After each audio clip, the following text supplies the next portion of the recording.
My name is Michael Collins. I'm a councillor with People Before Profit.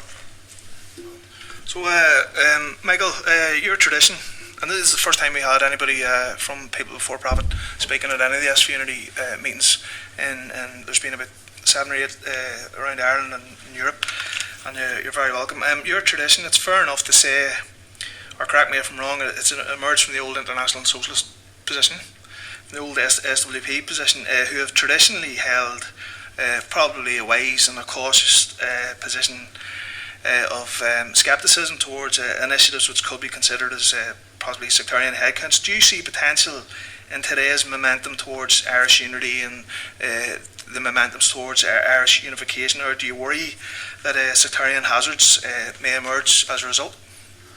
No, I think we'll have to reject the idea that a border poll could lead to sectarianism or an increase in sectarian tensions. I think that's dangerous in of itself to kind of suggest that.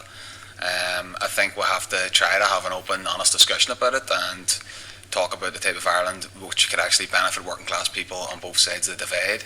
I think it is written in the Good Friday Agreement that there's mechanisms there to have a border poll.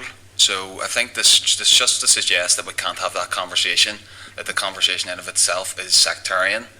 I don't think that holds up. I think actually the mechanisms there in place for a border poll to take place, and I think actually denying that right on the flip side of it could also increase sectarian tension. So I think we'll have to be mature and upfront about it.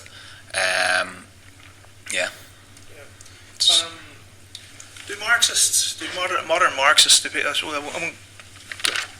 narrow it down to People Before Profit, but do Marxists, people who stand in the traditional Marxist position like yourself, do you see ending partition as vital in the road to progress?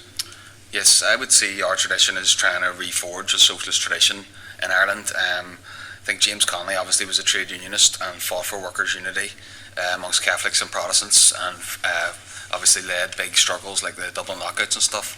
And we think we really need the tradition of James Connolly in Ireland today, one that can argue against partition, take up the question of British imperialism in Ireland, but ultimately that fights for unity of Catholics and Protestants in doing that. And one of the things we heard a lot of tonight was a lot of debate on was the concept of an Irish national characteristic or an Irish national identity as opposed to a loyalist national identity. Do modern Irish Marxists have any concept or notion of what could constitute a future national identity within a united Ireland, or does it matter at all? Nationalism to me is anathema to socialism.